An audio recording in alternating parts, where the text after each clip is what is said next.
Everyone, আসসালামু আলাইকুম। Welcome to ambition academy. আবারও আজকে আমি তোমাদের ত্রিকোণমিতির বিভিন্ন বোর্ড কোশ্চেন সিকিউ সব ক্লাসে চলে আসলাম। আজকে আমরা 9.1-এর উপর যে সিকিউ প্রশ্নগুলো লেখা আছে এগুলো আমরা সলভ করব। চলো কিভাবে খুব সহজেই প্রশ্নগুলো সলভ করা যায় এবং এগুলো 2026-27 সালে যারা এসএসসি পরীক্ষা দেবে অবশ্যই প্র্যাকটিস করবে, এই প্রশ্নগুলো পরীক্ষা আসবে। প্রশ্ন নাম্বার 1 কি বলছে? 1 নম্বর প্রশ্ন বলছে tan a equal a divided b হলে tan a প্লাস কটের মান কত? তাহলে tan a equal a divided b হলে tan a প্লাস কটের মান কত? তাহলে আমরা খুব সহজে আমরা বের করতে পারবো, কারণ ক নম্বরে দেওয়া আছে কি tan a equal a divided b। তাহলে 1 ডিভাইডেড tan a যদি আমরা করি তাহলে এখানে 1 ডিভাইডেড a ডিভাইডেড b। তাহলে আমাদের ফলাফল কি দাঁড়ায়? 1 ডিভাইডেড 10 মানে cot a, তাহলে 1 গুণন b ডিভাইডেড a, অতএব cot a equal b divided a। তাহলে 10 এর মান দেওয়া আছে, আমরা cot এর মান বের করলাম। তাহলে অতএব tan a plus cot a equal a divided b plus b divided a, লসাগু কি ab, তাহলে b চলে গেল a square plus b square. তাহলে আমাদের tan a প্লাস cot এর মান কত? a square plus b square divided ab, এটাই অ্যান্সার। তাহলে এটুকু করলে কিন্তু আমরা 2 মার্কে একটা প্রশ্ন সলভ আমরা করে ফেললাম, কারণ এই প্রশ্নগুলো বোর্ড পরীক্ষায় খুবই আসছে এবং আজকের ক্লাসের মাধ্যমে তোমরা খুব সহজেই কিভাবে সৃজনশীল অ্যান্সার করতে হয় তার কড়া কৌশলগুলো শিখে যাবে। প্রশ্ন নাম্বার 2 কি বলছে? 1-2 খ নম্বর বলছে যে a sin a minus b cos a divided a sin a plus b cos এর মান কত? তাহলে আমাদের দেওয়া আছে মান, দেওয়া আছে কি দেওয়া আছে? tan a equal a divided b। তাহলে tan সমান কি লিখতে পারবো? sin a divided cos a equal a divided b। যেহেতু sin এর সঙ্গে a আর cos এর সঙ্গে b আছে, তাহলে আমরা a ডিভাইডেড b দ্বারা আমরা এটা উভয় দিকে গুণ করে দেব। তাহলে a ডিভাইডেড b দ্বারা উভয় দিকে যদি আমরা গুণ করি তাহলে কি ফলাফল দাঁড়াবে? a divided b, a divided b, a divided b দ্বারা উভয় দিকে গুণ করে, a ডিভাইডেড b দ্বারা উভয় দিকে আমরা গুণ করলাম। গুণ করলে ফলাফল কি দাঁড়ায়? a sin a divided b cos a equal square divided b square. তাহলে আমাদের এখানে দেখো a sin a minus b cos a, তাহলে আমাদের বিয়োজন যোজন করতে হবে। তাহলে আমরা এই জায়গাটাতে কি করব? বিয়োজন যোজন, a sin a minus b cos a divided a sin a plus b cos a। বিয়োজন যোজন মানে লবের থেকে হর বিয়োগ করতে হবে, এটাকে বিয়োজন হলো, আর লবের সঙ্গে হর কি করতে হবে? যোগ করতে হবে। তাহলে a square minus b square divided a square plus b square. Side আমরা লিখে দেব বিয়োজন বিয়োজন যোজন করে, বিয়োজন যোজন করে। তাহলে ফলাফল কি দাঁড়ায়?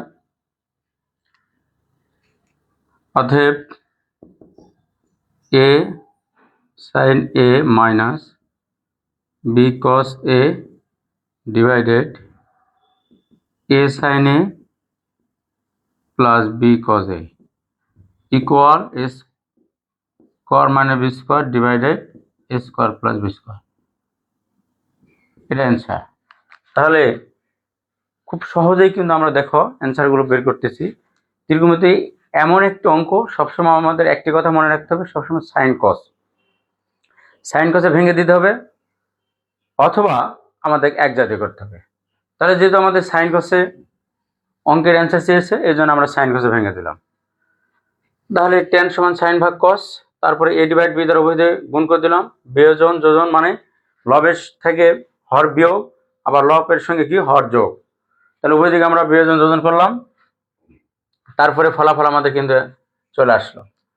এবার খ নম্বর প্রশ্ন শেষ। এবার গ নম্বর প্রশ্ন কি বলছে?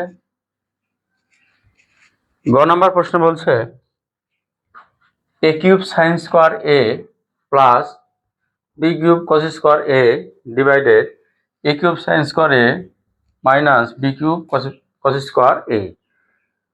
আমাদের ত্রিকোণমিতি প্রশ্ন দেখেই কিন্তু আমাদের কোন দিকে যেতে হবে সেটা কিন্তু আমাদের নির্দেশ দেবে। তাহলে আমরা শুরুতে আবার গ নম্বর প্রশ্ন কি বলছে? গ নম্বর টেন এ ইকুয়াল এ ডিভাইডেড, যেহেতু আমাদের স্কোয়ার আছে তাহলে টেন স্কোয়ার এ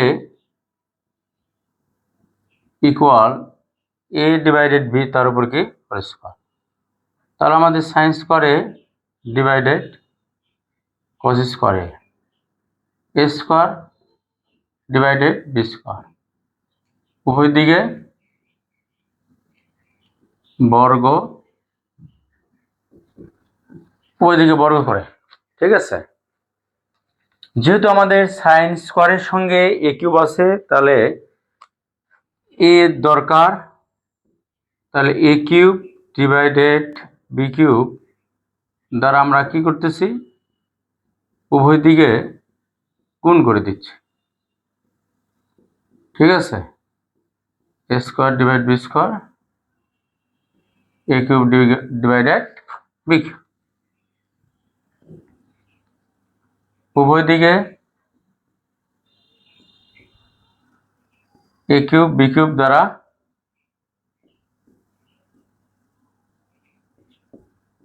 গুণ করে। ঠিক আছে, তাহলে a cube sine square a divided b cube cos square a to the power 5 b to the power 5। আমাদের কিন্তু এ কিউব সাইন স্কোয়ারে চলে আসছে, এখন আমাদের যোজন বিয়োজন করলে কিন্তু আমাদের ফলাফলটা চলে আসবে। তাহলে এ কিউব সাইন স্কোয়ারে প্লাস বি কিউব কস স্কোয়ারে ডিভাইডেড এ কিউব সাইন স্কোয়ারে মাইনাস বি কিউব কস স্কোয়ারে equal a to the power 5 plus b to the power 5 divided a to the power 5 minus b to the power 5। আমরা আবার কি করলাম, উভয় দিকে যোজন বিয়োজন করলাম, অতএব ফলাফল আমাদের কি দাঁড়ালো, এ কিউব সাইন স্কোয়ারে বি কিউব কস স্কোয়ারে ডিভাইডেড এ কিউব সাইন স্কোয়ারে minus b cube cos square a equal a to the power 5 plus b to the power 5 divided a to the power 5 minus b to the power 5। এটাই ফলাফল। ঠিক আছে, আমরা কিন্তু খুব সহজেই কিন্তু অ্যান্সারগুলো বের করলাম। তাহলে 1 নম্বর সৃজনশীল আমাদের কমপ্লিট। এবার আমরা 2 নম্বর সৃজনশীলে যাব। আর 3 এবং 4 নম্বর প্রশ্ন হোমওয়ার্ক থাকবে, তোমরা এটা করবা। যদি কোনো সমস্যা হয় পরবর্তী ক্লাসে আমাকে কমেন্টে জানাবে, আমি নেক্সট ক্লাসে এগুলো সলভ আবার করে দেব। কারণ সবগুলো সলভ করতে গেলে ভিডিওটা অনেক বড় হয়ে যাবে, এজন্য আমি 1 এবং 2 নম্বর প্রশ্ন সলভ করে দিচ্ছি। এই দুটো প্র্যাকটিস করবা, যদি কোনো সমস্যা হয় আমাকে জানাবা এবং আমি পরবর্তীতে তোমাদের এগুলো আবার সলভ করে দেব ইনশাল্লাহ। এবার প্রশ্ন নাম্বার, এবার 2 নম্বর প্রশ্নে আমরা সলভ করব। 2 নম্বর প্রশ্ন কি বলছে, 2 এর ক, কস square a plus cos to the power 4a equal 1 হলে ক নম্বর কি বলছে cos square a divided 1 plus cos স্কয়ারের মান কত? তাহলে আমরা এই উদ্দীপক থেকে আমাদের ক নম্বর প্রশ্ন আমরা বের করব। দেখো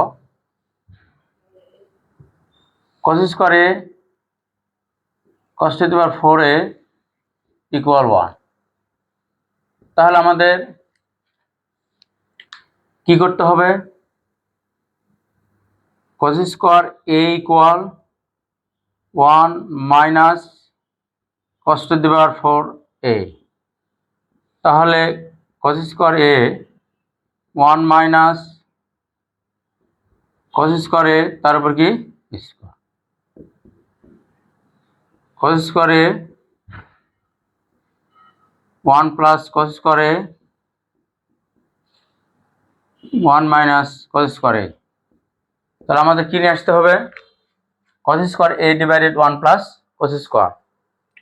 তাহলে cos square a divided 1 plus cos square, এটা এদিকে ভাগ হয়ে আসলো, তাহলে 1 মাইনাস cos স্কয়ার। তাহলে ফলাফল কি দাঁড়ালো? cos স্কয়ার a ডিভাইডেড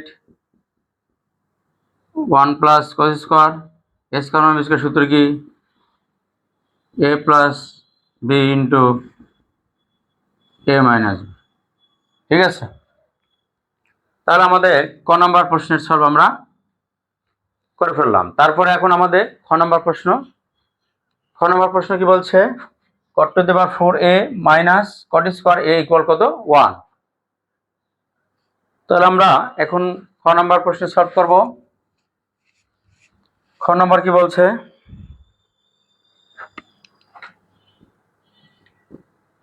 দেওয়া আছে cos square a cos to the power 4a equal কত? 1। তাহলে cos to the power 4a equal 1 minus cos square, cos to the power 4a equal sin square. তাহলে cos to the power 4a divided sin two the power 4, sin স্কয়ার a sin 4a। তারা কি sin two the power 4a দ্বারা বিক্রি করলাম, sin two the power 4a দ্বারা উভয় দিকে ভাগ করে। তাহলে আমাদের এখানে ফলাফল কি দাঁড়ালো? তাহলে cot two the power 4a কাটাকাটি করলে 1 ডিভাইডেড sin স্কয়ার a, তাহলে cot two the power 4a 1 divide sin square মানে কোসেক স্কয়ার, কোসেক স্কয়ার মানে কি লেখা যাবে? cot two the power 4a cosec square minus cot square equal to কি 1। তাহলে cosec square minus cot square equal to যদি 1 হয়, তাহলে কোসেক স্কয়ারের পরিবর্তে কি লেখা যাবে? 1 প্লাস cot স্কয়ার, কারণ cosec square a minus cot square a equal to কি 1। তাহলে cosec square a equal to আমরা কি লিখতে পারবো? 1 প্লাস cot স্কয়ার। তাহলে আমাদের ফলাফল কি দাঁড়ালো? তাহলে cot two the power 4a minus cot square a equal to কি 1। আমাদের কি মান চেয়েছে? cot two the power 4a minus cot square equal to কি 1।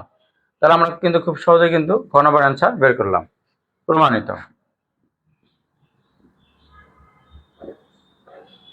ঠিক আছে, এবার গ নম্বর প্রশ্নে আমরা যাই। এটা খুব সহজেই তো বোঝা গেল। গ নম্বর প্রশ্নে সলভ করতে গেলে আমাদের খ নম্বর থেকে এটুকু কাজ করতে হবে। তাহলে আমাদের গ করব। তাহলে গ করার জন্য আমাদের কি করতে হবে? এই পর্যন্ত যা আছে আমরা বের করব। বের করার পর যেহেতু আমরা খতে এটুকু পেয়েছি, তাহলে খ হতে প্রাপ্ত আমরা এটা লিখব। লেখার পরে এখন গ নম্বর প্রশ্ন, যেহেতু আমাদের 10-এ যেতে হবে, তাহলে 1 divided 10 two the power 4a minus 1 divided 10 square a equal কত? 1। তাহলে 10 4a minus 10 square a equal কত? 1। তাহলে আর গুণ করলে 10 4 1 মাইনাস 10 স্কোয়ার a, তাহলে 10⁴ plus 10 square a equal to কি 1। তাহলে আমাদের কিন্তু প্রমাণিত। ঠিক আছে, আমরা কিন্তু যেহেতু খতে আমরা এটা প্রুভ করছি, তাহলে আমাদের খ থেকে এইটুকু অংশ আমরা লিখব, বা খ হতে প্রাপ্ত এটা লিখবো আমরা। তারপরে এখান থেকে আমরা আমাদের বাইকে কাজ করলেই গড় প্রথম অংশ আমাদের চলে আসবে। এবার গড় বাকি অংশটুকু আমাদের কিভাবে করতে হবে, চলো। আমাদের গ নম্বর প্রশ্নের সব প্রথম অংশ শেষ। এবার আমরা দ্বিতীয় অংশ করব। দ্বিতীয় অংশ কিভাবে করা যায়, আবার কথাটি আমরা লিখবো। আবার কি বলছে, cos স্কয়ারে plus cos to the power 4 equal কত 1। cos to the power 4 equal 1 minus cos স্কয়ারে। cos to the power 4 equal sin স্কয়ারে। তাহলে আমাদের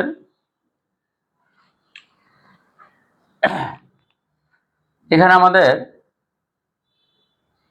ক্যালকুলেশন যদি করি, cos to the power 4a divided cos স্কয়ারে sin স্কয়ার a ডিভাইডেড cos স্কয়ারে, উভয় দিকে cos স্কয়ার a দ্বারা উভয় দিকে ভাগ করে। ঠিক আছে, তাহলে আমাদের এখানে ফলাফল কি দাঁড়াবে, cos স্কয়ারে এখানে ক্যালকুলেশন করলে sin ডিভাইড cos মানে tan, স্কয়ার থাকার কারণে tan স্কয়ার। তাহলে যেহেতু আমাদের sin square plus sec square a equal to, তাহলে cos থেকে আমরা কি লিখতে পারবো 1 মাইনাস sin স্কয়ার a।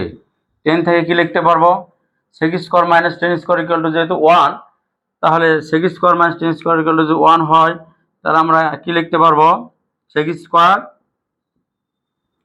a minus tan square equal to কি 1। তাহলে tan স্কয়ার ওইদিকে পার করলাম আর 1টাকে দিন আসলাম, তাহলে tan স্কয়ার ইকুয়াল টু কি লিখতে পারবো sec স্কয়ার a মাইনাস 1 লিখতে পারবো। তাহলে আমাদের 1 যোগ 1 আর এদিকে sec square a plus sin স্কয়ার a, অতএব sec square a plus sin স্কয়ার a ইকুয়াল কত 2। তাহলে আমাদের 2 নম্বর প্রশ্নের গ বাকি অংশ আমরা খুব সহজে বের করলাম। প্রশ্নগুলো দেখো অনেক সহজ করে, একদম ইজি করে, কারণ একটা প্রশ্ন কত সহজ করে করা যায়, কারণ technique is one kind of mechanism. কৌশল কিন্তু সবচেয়ে বড় হাতিয়ার। কৌশলের মাধ্যমে যে কোনো জিনিস অনেক সহজ করা যায়। Process according to answer of math, process ঠিক রাখে অঙ্কের যদি আমরা যে কোনো অ্যান্সার বের করি, তাহলে সেটা কি হবে, রাইট হবে। আজকে ক্লাস এখানে শেষ, আবারও দেখা হবে পরবর্তী কোনো ক্লাসে। তোমাদের যদি কোনো প্রশ্ন থাকে কমেন্ট আমাকে জানাবে। আর এই ভিডিওটি যদি ভালো লাগে তাহলে লাইক দাও, কমেন্ট করো এবং শেয়ার করে তোমাদের বন্ধুদের মাঝে ছড়িয়ে দাও। আর এই চ্যানেলটি সাবস্ক্রাইব করতে ভুলবে না।